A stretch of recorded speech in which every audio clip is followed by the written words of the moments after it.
Hi everyone.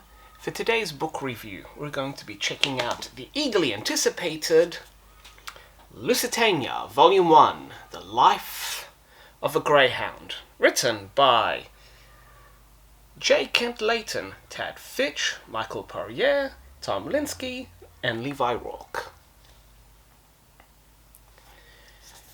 This book represents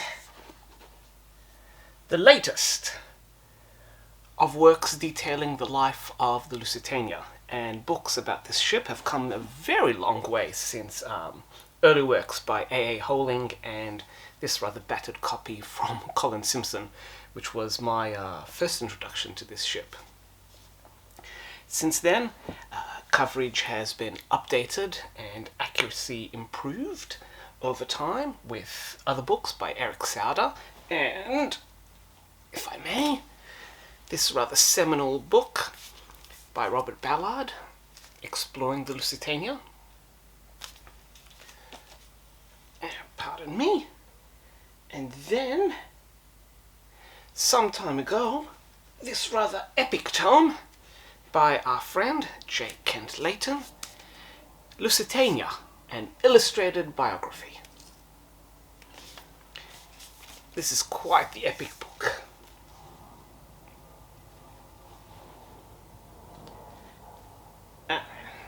There's plenty here.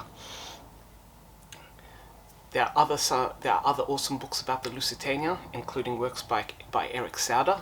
The Unseen Lusitania has beautiful black and white photos and looks at her history and record. But we're not talking about all those books. We're going to be talking about this one. And this book aims to cover the life of the Lusitania and not just focusing on its unfortunate sinking. And there are a few books out there that focus on the life of ocean liners and try to as well focus on their history and not their fate. So far, Mauretania, Queen of the Oceans by David Hutchings has the title for the most extensive coverage of the life of a ship. This book is a voyage-by-voyage detail of its adventures and its high points, lowlights, and it deserves its own review.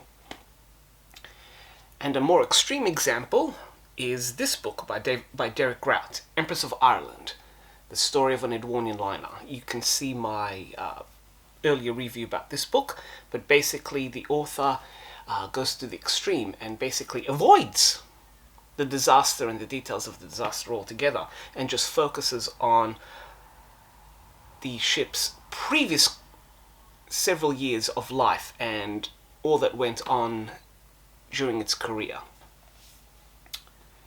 But let's focus on this lovely new book, Volume 1, with Volume 2 coming out next year, about the Lusitania.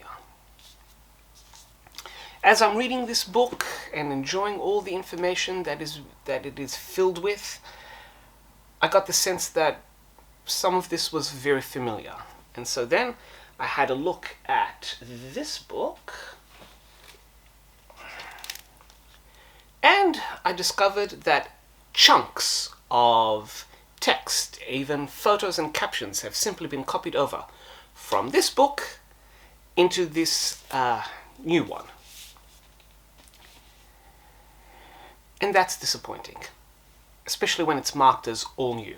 Yes, the computer illustrations, and we'll get to those in a sec, are all new.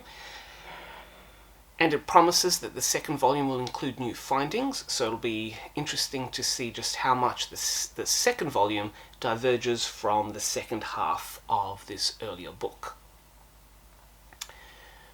I'm going to assume for the rest of this review that most readers would not be familiar with this earlier gigantic book.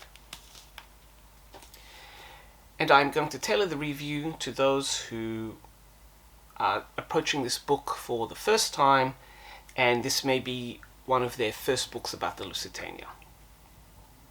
So, bearing that in mind, what this volume covers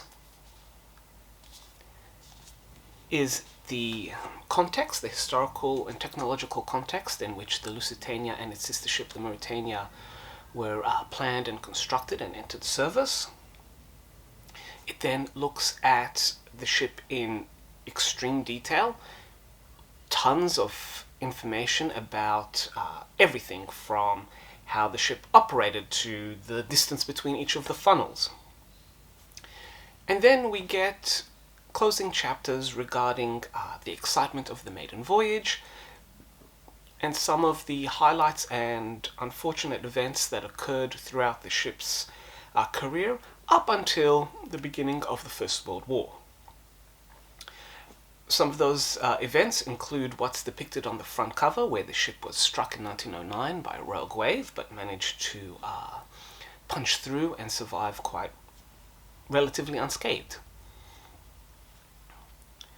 This book has a beautiful combination of photos, historical photos, and of course the wonderful computer-generated illustrations, and you can see some up here. These are quite stunning and represent the next generation of artistry, and we've seen some of that in the previous Titanic book about its visual history. It is a credit to the authors that they included an essay regarding how they went about generating these exquisite CGI images. And what I found fascinating is that among the many challenges, including how do you accurately depict details, furniture details or architectural details that only exist in the blurry background of an old photograph, but also how then do you put in the calculations so that you can ensure that everything fits according to the shear line of the ship and the camber. The camber is basically if you look at a ship cut in half front bow to stern, you'll see that the decks have a slight crown, where the center is slightly higher than the sides, and the decks will slowly, gently pater off to the edges.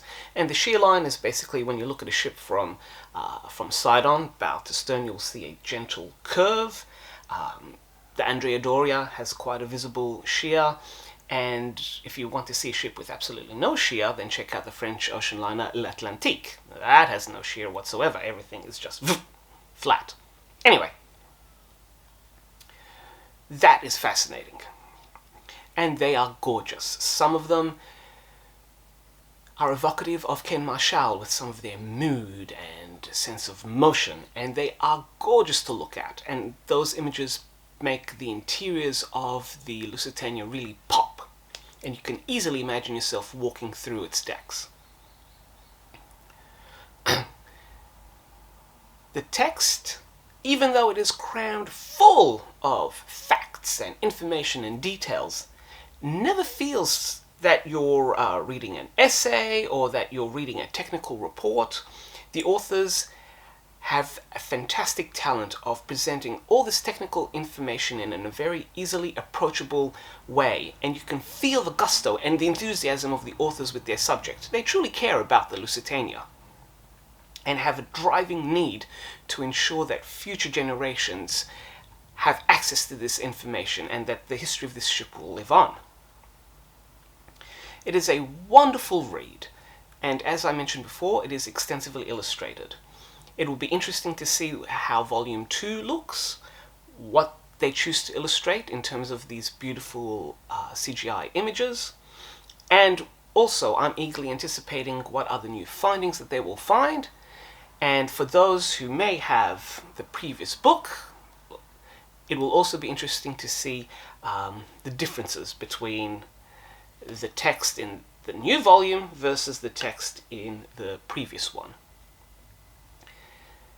If you love ocean liners, if you are interested in the Lusitania, and critically, if you do not have this book, then this one, and I'm sure the companion volume following it, will make a fantastic addition to your ocean liner library. I will not rate this book because it is part 1, volume 1 of volume 2, and there is just too much of this volume that I found too similar to the previous book. So we will wait until volume 2 and then we will rate it accordingly. But this book is crammed full of information, lavishly illustrated, and written with absolute gusto and professionalism. And for all that, definitely worth hunting down and adding to your library. So there you have it. Happy reading, and fingers crossed volume 2 will come out and we can all read and enjoy that soon. So until then, enjoy and happy reading.